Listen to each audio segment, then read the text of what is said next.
public interest and law center that works on criminal justice reform and also housing. We have done, similar to the ACLU, we did a lot of research to understand the scope of traffic stops and how they have impacted Black and brown communities. And basically what we found is, since after 2015, when stop and frisk ended, CPD has just used a new vehicle to administer stop and frisk. I'm sure Alexander, she did a lot of the data already around this. So to make better use of time, I am going to do two things.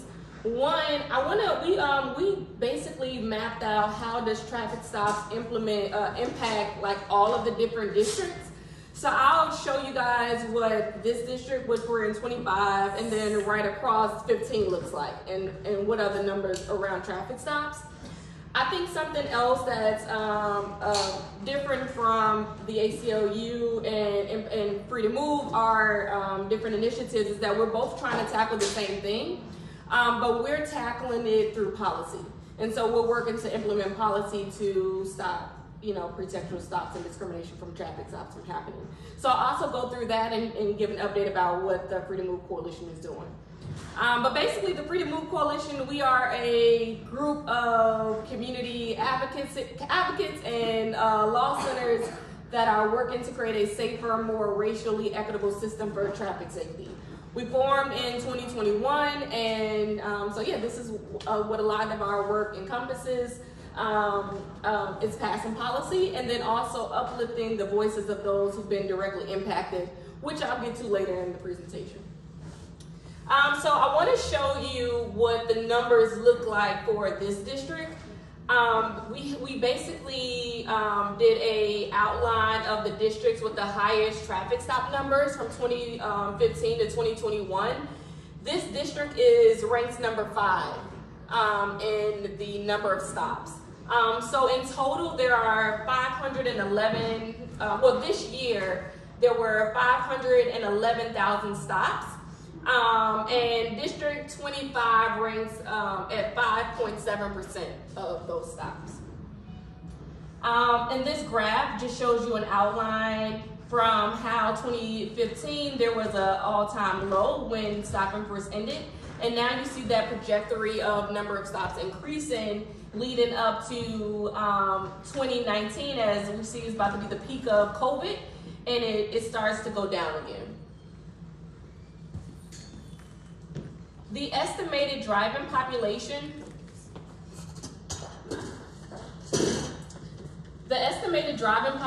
in this district is 64% Latinx, and there is 19% white, and only 13% Black, and 2% Asian. In terms of the number of stops, we see that there are 57% of Latinx folks being pulled over and 31% of Black folks being pulled over. Interesting. And so Black folks are being pulled over at much higher rates than their driving population. Latinx still being pulled over at a large rate of 57%. The white population is 19%, and we see them being pulled over at 10%.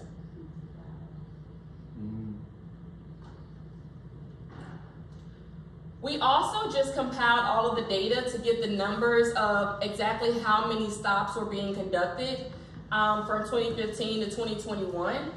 And District 25, there was an all-time low of 7,733 stops, and now it has increased to 15,620.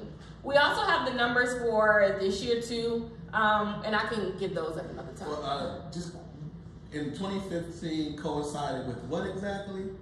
What was the reason why? Because across the board it looks like the numbers are pretty low, and then they shoot up. Was that when we stopped stop and frisk? That's correct. Okay, right. Yep. Okay. Now we see the numbers continue to increase.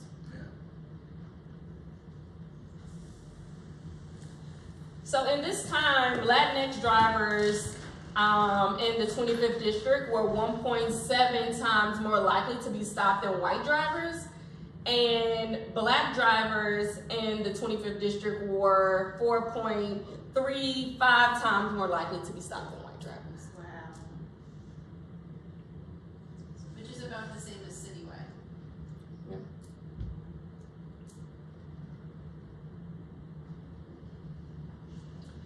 Here we can also, it just maps out from the map of Chicago what each district looks like in terms of number of stops. And what we can basically see is that on the north side, we see less than 15,000 stops being conducted. But in key black and brown areas, we see an increase of 30,000 plus stops being conducted.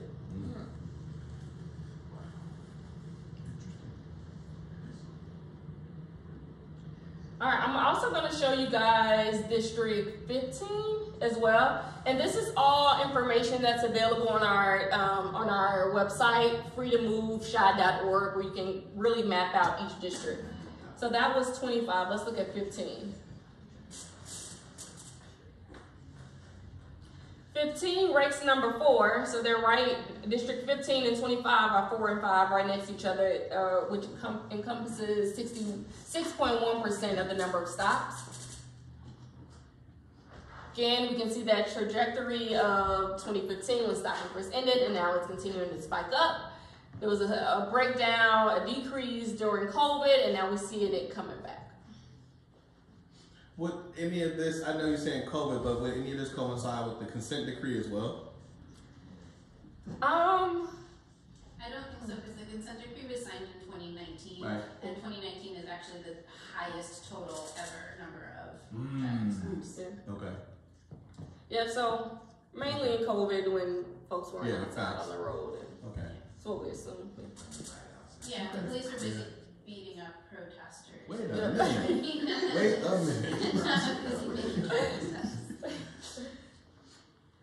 For the driving population in District 15, we see 71% black, 8.7% white, and 18% is Latinx.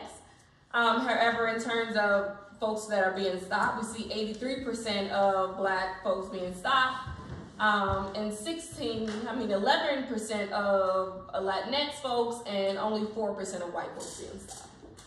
Again, just showing the disparities in who's being stopped. Do you feel like when asked the question to the police department, you got more company answers to why this is happening? What are your responses? Like, we know it's because we're black and we're brown, but what are the responses that they're giving? Yeah. What are company responses?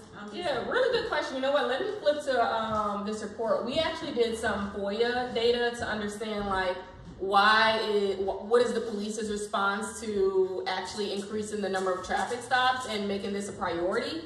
And basically, during a 3-month period in 2020, Area 4 leadership encouraged aggressive use of traffic stops with the justification that they would decrease shootings and violence. And we collected emails that show that higher number of traffic stops were seen as a critical metric for performance. And units were ranked by the number of stops that were made. Increase in stops were praised and low numbers were criticized. And so this was an intentional strategy from the police, and they were saying this is why we're gonna curb crime. But we also had data that showed that this is not true. This tactic has not worked. And basically what we found was that when looking at firearm data, we only see a fraction of traffic stops leading to police recovering firearms. CPD records show that in 2022, across more than 511,000 stops, only 0.52% of these stops resulted in recovery of a firearm. And so this tactic just has not worked. The data also shows that as stops have increased, the number of traffic stops resulted in arrests has decreased. In the last 3 years, less than 3% of traffic stops each year resulted in an arrest. In 2022, that figure was a mere 2.02%. So this tactic is not working. They've been using it to curb violence, and it hasn't been an effective tool. Yep. They should use that statement.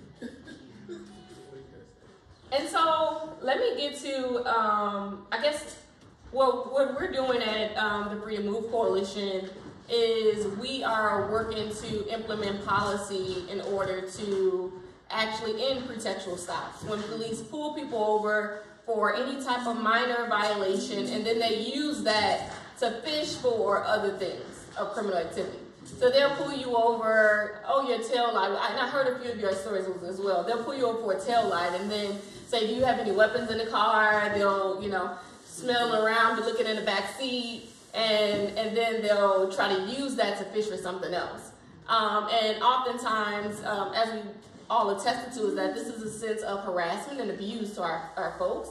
And we know that these traffic stops have escalated historically into trauma for our communities, and also fatality of folks not making it home based because a police officer pulled them over because their registration plate was expired. And so what we're doing is, one, working to eliminate pretextual stops. So no stops for traffic code violation when their primary intention is to conduct a suspicious list investigation for unrelated criminal violations when they lack reasonable suspicion. So we're not saying that police cannot pull people over if they feel that they are participating in some type of criminal activity, but stop pulling people over for minor things just to fish and harass them. Yeah. How does one determine that though? I'm sorry? How would the police determine that? If somebody is like participating in any criminal activity.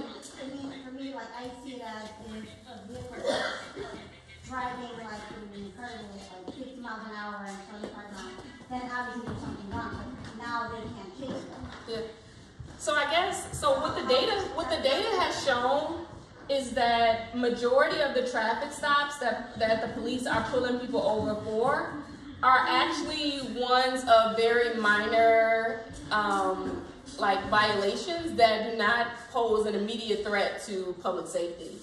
And so when looking at specific offenses for people being stopped from 2019 to 2021, over 50% of the traffic stops were made for unlit or broken headlight or tail light, or failure to have a valid or properly displayed registration plates or tags. For reckless driving, a DUI, that was 0.19%. A license violation was 0.58%. Failure to turn at a signal was 1.61%. And speeding was 1.76%. So the majority of stops are unit or broken headlight, failure to display a valid or registration plates. Those are the main two, and failure to wear or have a seatbelt was the third. What about the cell phone usage? Uses of cell phone while driving, that was 1.88% of the number of stops. So really low too.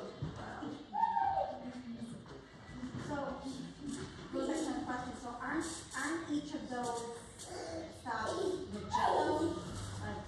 For example, I had no idea about the lights on the plate. No idea. Yeah. I just found out about that last year.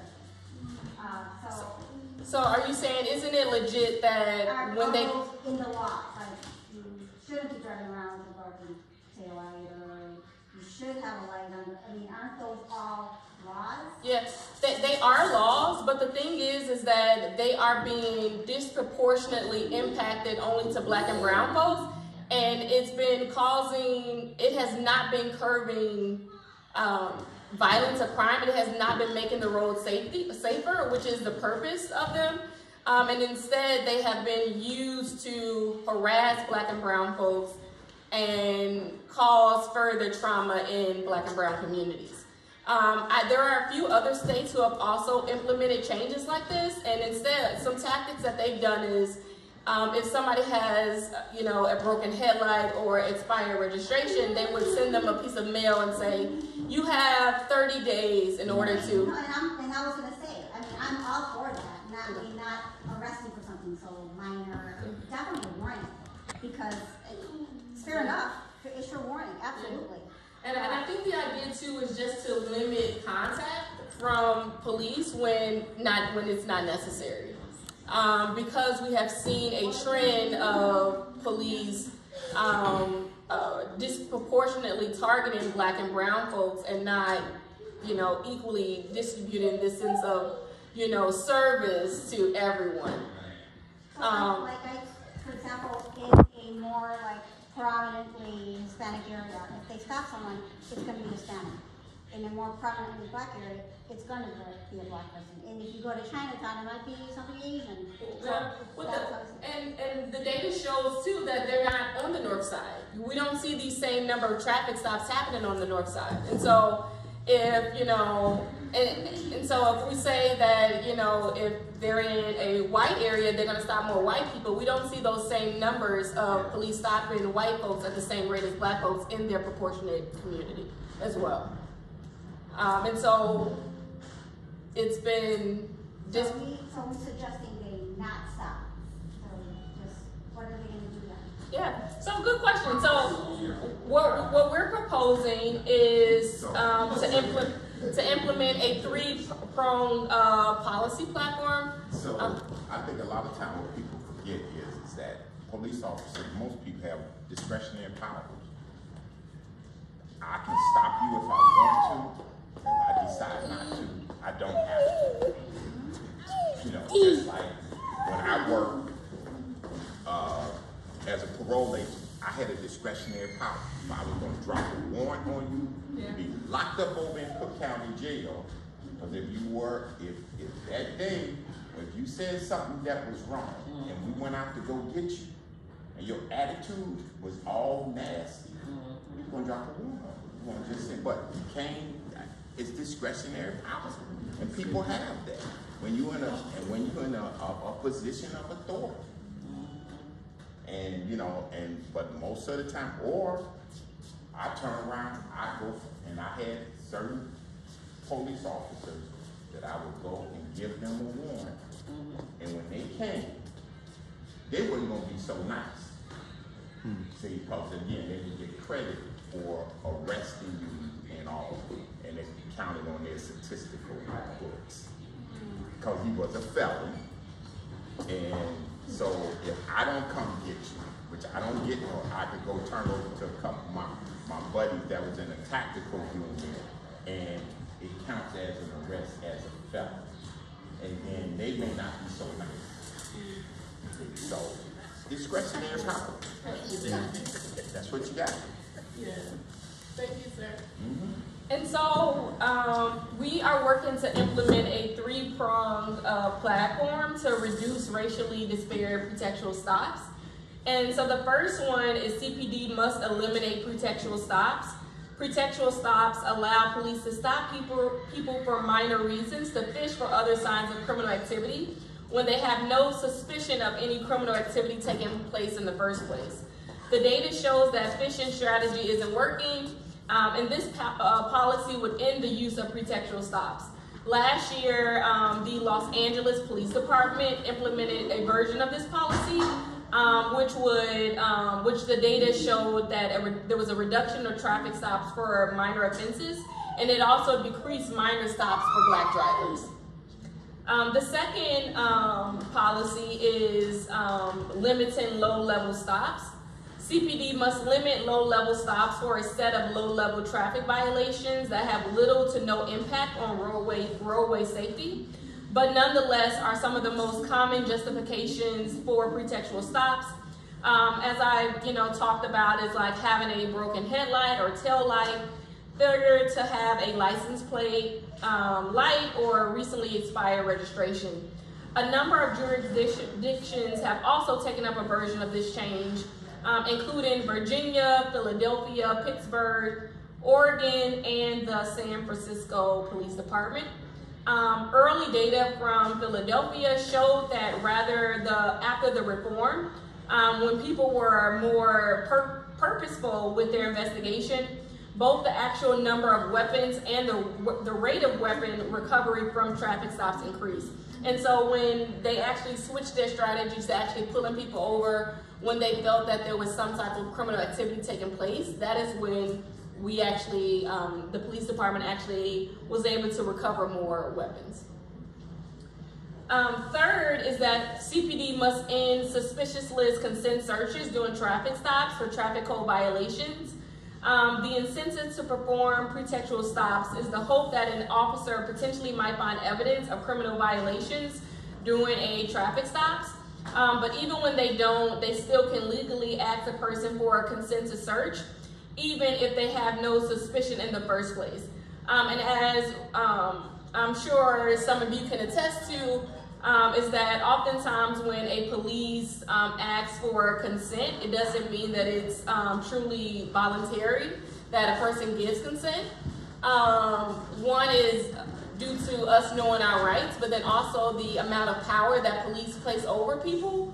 I've heard numerous of stories when the police say, if you don't let me consent to search, I'm gonna bring you out of the car and handcuff you, or you're being aggressive, or why are you, resisting, So this amount of power that the police exerts over folks they stop, majority Black and brown folks, when we give consent, is not actually voluntary. And so to present this suspicion, this policy would require law enforcement to have an independent legal basis to search before asking to consent to search of a person. Places like Connecticut, Rhode Island, and San Francisco Police Department have passed a version of this. But we believe that a combination of these three policies is important by really targeting the purpose of stops. The most common minor justification for these stops, low-level offenses with no real impact on traffic safety, will really help to ensure that our roads are safe and also keep our communities safe as well.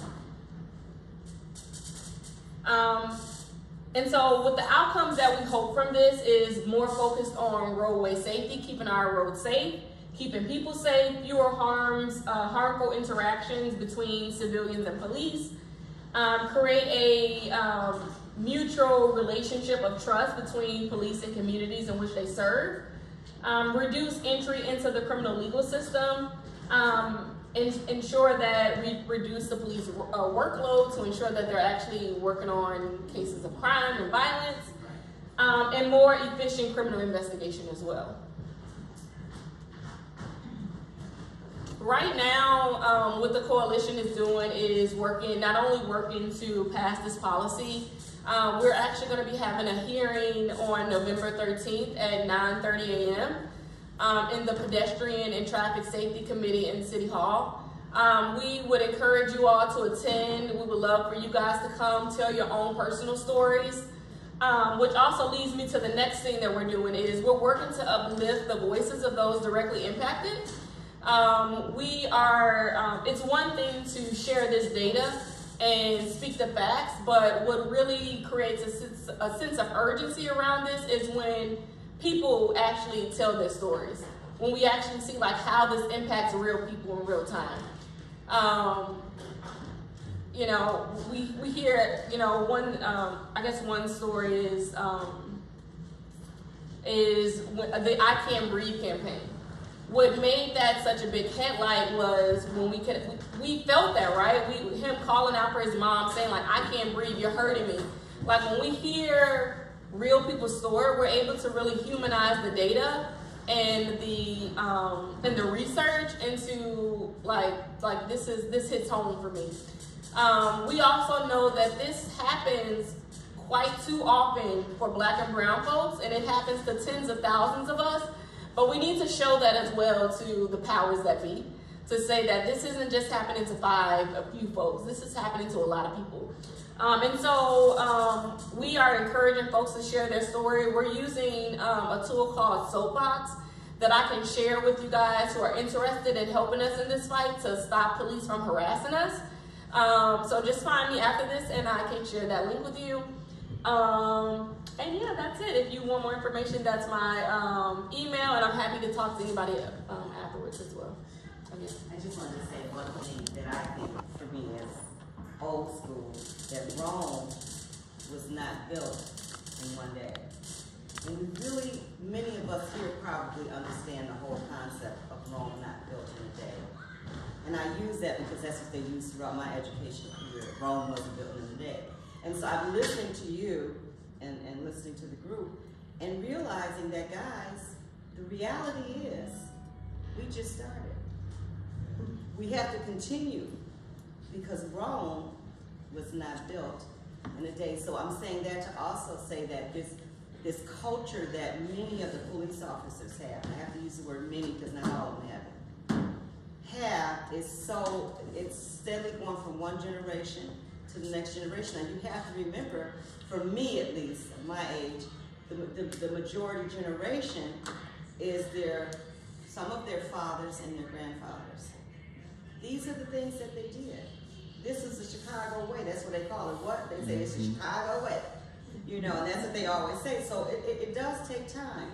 And hopefully I will be there to support you because I strongly believe in what you guys are doing. But we have to remember it's a process. It takes time. And we're going to do it. But remember, we're talking generational. Yeah. And we're talking police officers that are generational because their dad was a police officer, then they're a police officer. So we're really new with Hispanic police officers and black police officers, and then we have to remember they were indoctrinated to hate themselves, even during slavery for those that were caught in slavery.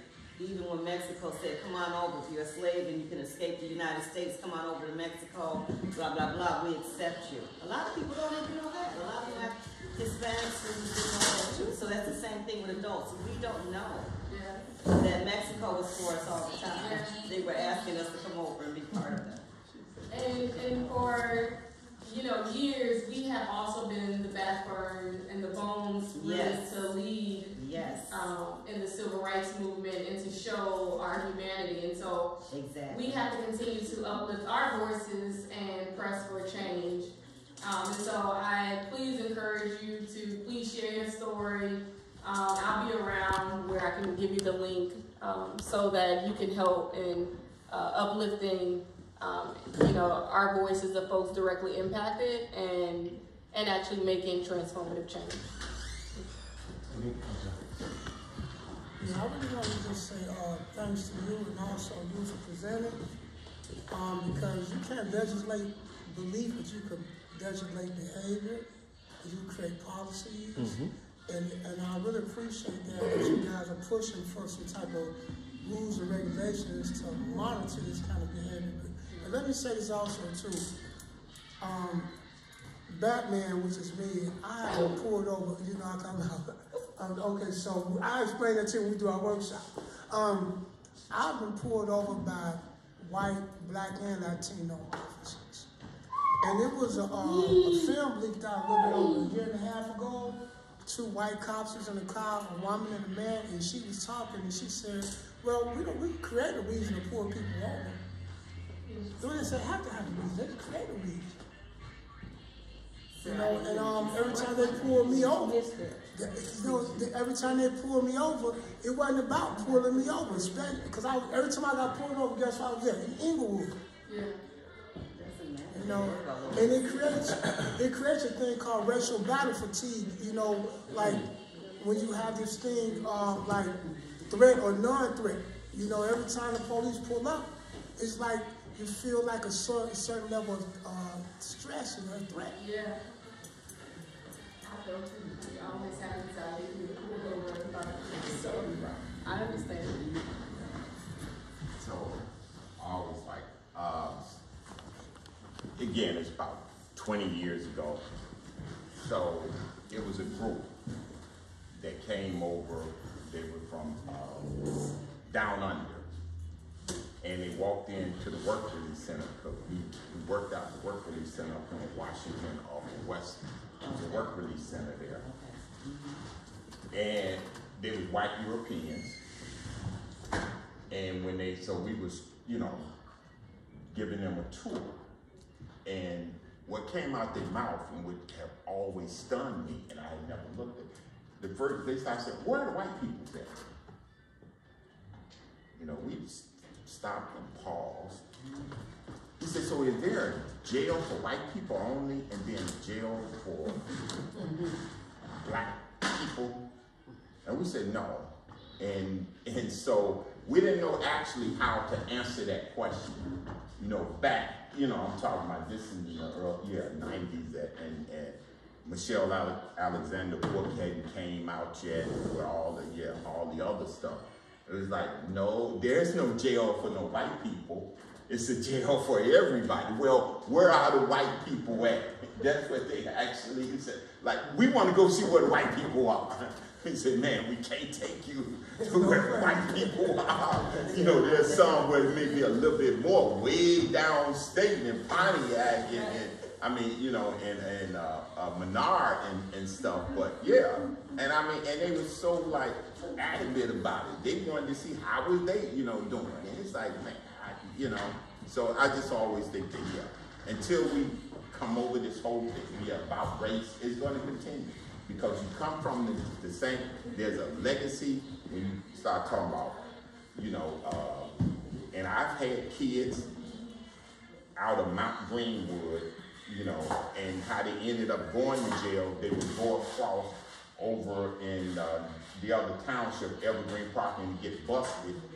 And so then when I would walk in, the parents or, you know, the sergeant, yeah, well, you know, hey, Mr. Floyd, well, you know, he didn't really do this. I said, really? Come on, man. You know, and they were always, as soon as I get ready to pull up, they'll see me, and they'll just open the door real quick for me to hurry up and come on in. Mm-hmm. And one time I had to throw my weight on a sergeant who his son had gotten arrested over there because, you know, he had this great big old German Shepherd. And so the dog jumped. I said, yo, I said, Sarge, hey, I love animals too, but he kind of looked too big to be jumping. And so I told him, I said, Sarge, you got to put the dog up. And this reply, well, you know, this is my house. And I said, you know what? This is my parolee, so he won't be living here. And the next time, every time I went there, I never seen Sarge again, nor the dog. See? And so, I mean, and I don't know, did he do it to me because I was black? But then when I had to exercise the authority that, oh, he's my parolee, so I can move him out of here, lock him up. Right. You know, so I don't, But like I said, I'd never seen him again. Every time I would go to the house, never seen the dog, never seen him. So, I know it's tough. Thanks so much, Shannon. Yes. Can you go back to the previous slide, the projected outcomes? Yes. So going down that list, it says more focus on roadway safety efforts and regulations. It's so hard, when I read these, it's so hard for me to understand like how the police can do their job properly. And I completely agree with you that there's been that racism from years ago. I'm talking like 50s or beyond that, and race will never go away. Racism will never go away. Listen, never. It can only get better, you know, I'm hoping, you know, but personally in my life, I may have experienced it once, maybe twice, but, you know, that's just, I work downtown, and I just, you know, thank God, I'm like, I just want to believe that it's getting better. And as far as the rules that are being set on the police on what they can and can't do, all I want, to be honest, I just want lawless. I want this lawlessness to go away. I want safety back. And over the years, I've noticed that, and this may be ACLU, I believe it was ACLU that did this, where they, kids used to not be able to congregate in corners. Then I heard, oh no, that's their right. Well, now here we go. Now we have gangs hang out the corners. Why? Because they have rights. So these rules are favoring criminals. They're favoring soon-to-be criminals. I mean, gangs, you know, that's, sometimes these kids are just thinking they're badass and they're not, you know, but, you know, if you let them, if you give them all these rights, you know, oh, we can congregate, and they don't even care anymore. They're out there dealing drugs in the open because we've given them so much slack. But they can't. But they can't. Hold on. But they can't. I'm so sorry. But they can't. You know, they pull up, but they can't ask him because it's their right to be there. It's their right. And then little rules over the years, just making it more difficult even for us as a pedestrian and as a driver. Tinted windows, for example. I can't even, like, am I turning, am I crossing? I mean, I can't see people. Now, is that another right that they have, the drivers? I asked the alderman, oh, it's their right. They have a skin condition. Like, oh, come on. Come on. It's like, we're just literally giving away, just giving people all these rights. Oh, you can't, now you can stand in the corner, you can do whatever you want, you can't ask me questions. It's like, I'm sorry, I've lived in the city all my life, and I know problems when I see it. I grew up in Hermosa since the 80s, and I know a problem when I see it. Of course, I want to start giving starts giving warnings. I absolutely agree with that. A lot of times, you know, it's not necessary to send somebody to jail. I'm part of the restorative justice program, so I'm part of that, and I get it. But and also I can also see that when people when they're given the opportunity, you take it, you run with it, you learn from it. But then when the person goes back and does it again, whose fault is it then? And especially when now these younger kids, who's at fault here? I'm just tired. I'm tired of seeing all this lawlessness. I am. I'm just tired of it. And now we're making all these demands that you can't have police. I appreciate you leading with that there's racism in the country. And I think that there are, like with this topic, we're specifically addressing traffic safety and roadway safety. And what the data shows is that police are stopping folks they're not stopping people for crimes. They are stopping people because of minor things like my registration is expired, my headlight is out, things that are not harming anybody in the community. And they are only targeting Black and brown folks, and it is creating trauma for folks that are being stopped, and people are dying, people are going in jail. Historically, we have seen when a traffic stop has led to somebody dying. That's real. This is not an exaggeration. And so, and people are really going through things from minor traffic stops. I've heard stories of somebody getting pulled over for a minor traffic stop, and something was wrong with the system. Like it was said that they had a warrant, they didn't. They were in jail for 30 days. Nobody could find them. Their parents couldn't find them. And then the police said, oh, I'm sorry, you weren't supposed to be in jail. Like that's trauma for folks. Like stopping people for minor things, and it does not pose an immediate threat. So it impacts a lot of people, a lot of community members. And so that's what this policy is, to stop police from pulling people over for minor things and allowing them to actually focus on crime. Like stop people when there's actually crime being committed. That's the problem. They can't do it because they can't talk to kids on the corner. They can't because that's how that's different. I think that's a different one. The young lady had a hand up right here. I want to see if we can. Yeah, I think that a point is being missed here. As she said, we're talking about traffic stops. The issues that you're talking about has nothing to do with traffic. It has to do with crime that you can see and you know. But these changes in the traffic, it's not going to make a difference in those crimes.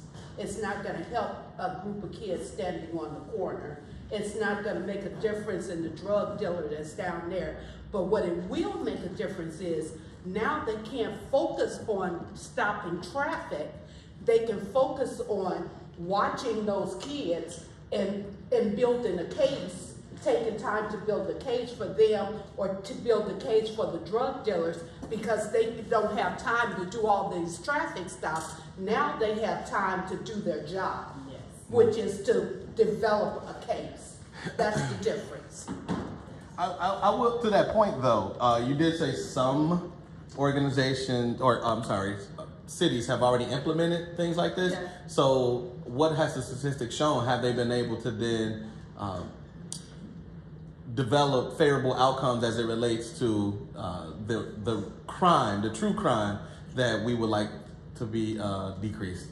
Yes. Let me pull up one example of folks that we've seen do it. Why are you looking for it? Alexandra? I found it. Oh, okay, cool. So this was in Philadelphia. Early data showed that when police were more specific with their investigation regarding traffic stops, and only pulled people over when there was a suspicion of criminal activity, both the actual number of weapons and the rate of weapon recovery from traffic stops increased. We also saw, there's another one.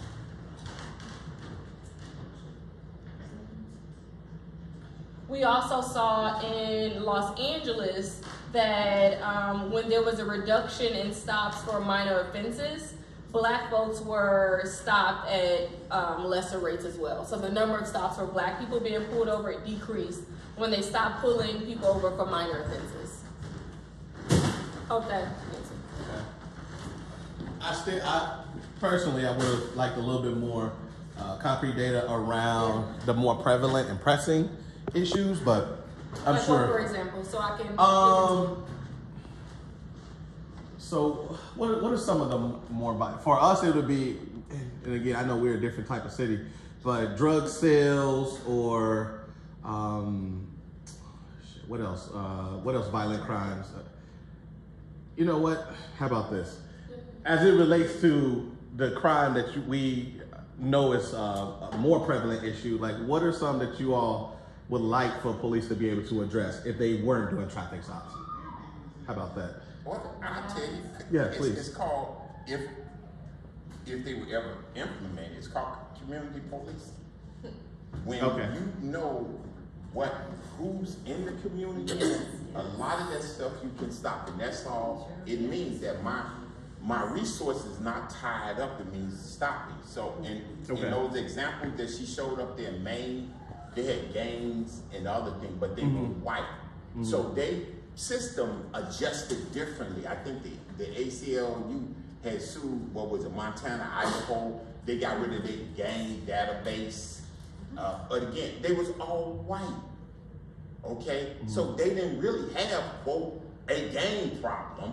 And so the people, again, that it was only in the big major cities that all of this, stuff comes about. So, and also in Illinois, again, when I started, we had actual training programs and rehabilitation, but most of us don't believe in no real. Let's get real. We won't punish you. So we cut the programs that was in the jails. So now what are they doing? What is little Mookie and them doing? They busting iron all day long and talking foolishness. So when they get out, none of it, we remember, the Illinois Department of Correction is a self-contained infrastructure.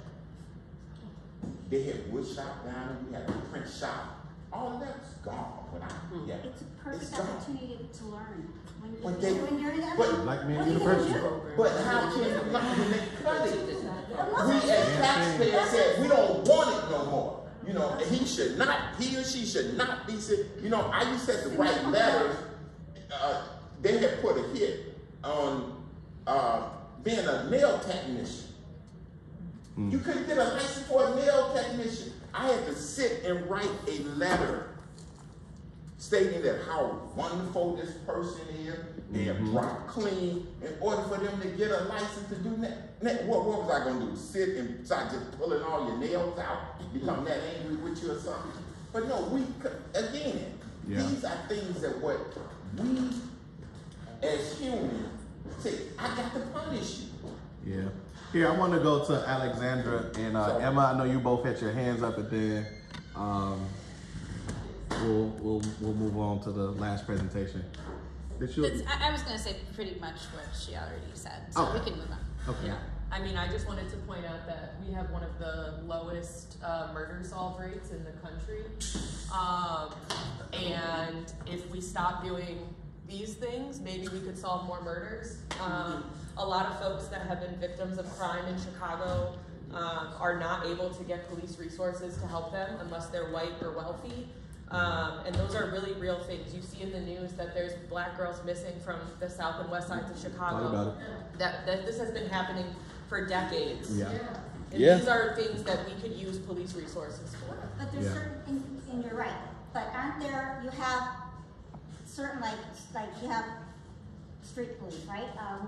Who are out there driving, right? And then you have that certain type of police who actually do the detective work, who actually are looking into it, aren't they? Right, but in Chicago, the funding is actually, more funding goes towards patrol or beat cops, as you call them, than to detectives. Our detectives are a very, very small percentage of our police department, so if we, in that situation, I'm not saying I agree with this because I am not pro-police, but in that situation, you could add more resources to the detective end of things and take more of the cops off the streets, take more cops away from the driving violations and things like that. Well, that's where we disagree, because I'm pro-police.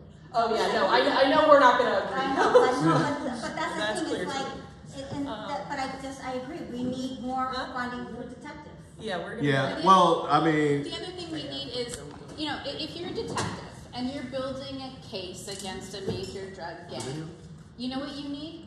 Informants. And you need people in the community who call 911 when they see drug dealing on the street. And the only way for the police to develop a case like that is to have the trust of the community who trust that if they call 911, the cops are going to show up. If they give information to the police, they're not going to be retaliated against and get killed.